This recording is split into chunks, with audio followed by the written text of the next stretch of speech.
What's up, guys? About a year ago in June of 2021, I was out in a canyon road with my friends in Azusa Canyon Road. Everything was going just fine with the car until we parked at the very end, and then I had to start the car. It wouldn't start. And it turned out my clutch wasn't fully disengaged and the car wouldn't want to start. And when it eventually did start, by pushing the car around, it kind of made its way and to the point where it could start. It wouldn't want to go into gear, and it would give me a lot of problems trying to go into gear, and trying to force it into gear was my only solution, which I didn't want to do in the first place. And it made this terrible clicking sound, which we couldn't tell what the issue was, and it was overall very strange. But somehow I made it home, after driving like 40 miles, and it's actually working better now, believe it or not. I don't hear that clanking anymore, but I mean, that's way too much force. Ooh, geez, see, that's not good.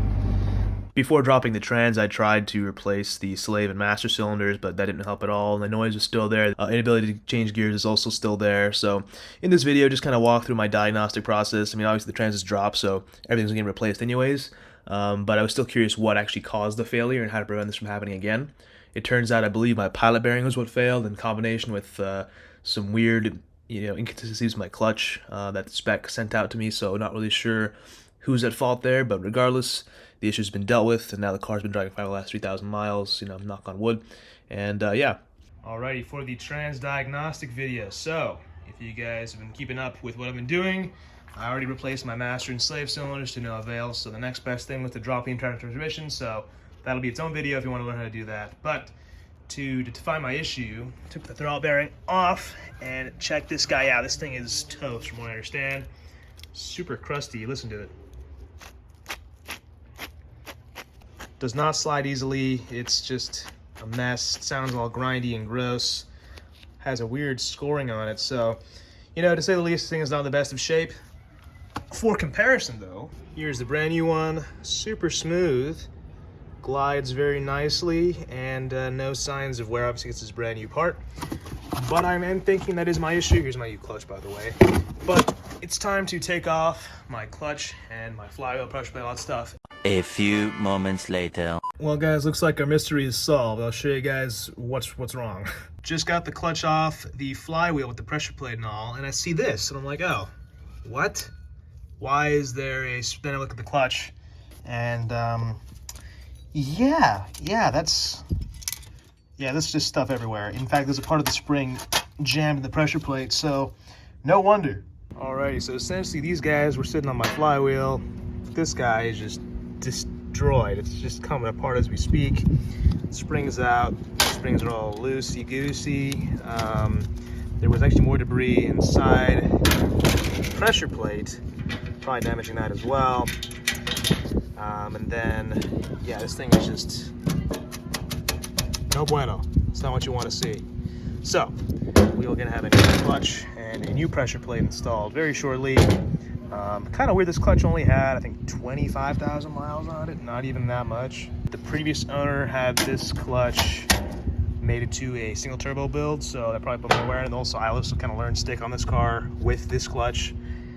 Track day, canyons, it adds up, Well, it is what it is. Time to get the new one installed, but first let's check out the flywheel and all that. Pretty soon I find out why exactly the throttle bearing and clutch wore down so quickly, and it kind of all makes sense now. Currently almost midnight, and I was just sitting here, loading up my grease gun for the pilot bearing. Gonna need that soon. And I noticed something weird. Take a look at the two clutches. The old one, new one.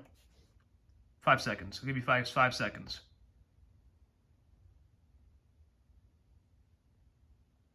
Yeah, do you see a difference? Yeah, so this one has a much larger contact patch than that one. But the difference is, this is actually not meant for this pressure plate. So while they're both SPEC Stage 3 Plus clutches, the exact same clutch, this one clearly is not meant for that pressure plate. I find this so strange because they were sold together, and you can kind of see only this area of the clutch touched this part of the pressure plate. So of course, it's only going to wear that much of the of the clutch. So I don't understand how this even happens, but that one is correct. Narrower contact patch matches up directly with the pressure plate. These two pressure plates, identical, just one's worn and one's not. So I'm kind of starting to think that this has something to do with my issue as well. Who knows? But just going to keep going at it and see how far we can get tonight. The pilot bearing actually wore down the flywheel shaft over here. I'm going to need an entirely new flywheel, but thankfully SPEC has me covered with their warranty, so we should be all set. Speaking of the pilot bearing, I actually think this is the source of all my problems. Take a look at this guy. It is completely seized. You can see a bunch of metal shavings in there, and that essentially, I believe, caused my throttle bearing to fail prematurely, which then caused the clutch to fail, and so on. And here we are. So, you know, it's not a big deal anymore because we got all the stuff out of the car, and new parts are either on the way or already here.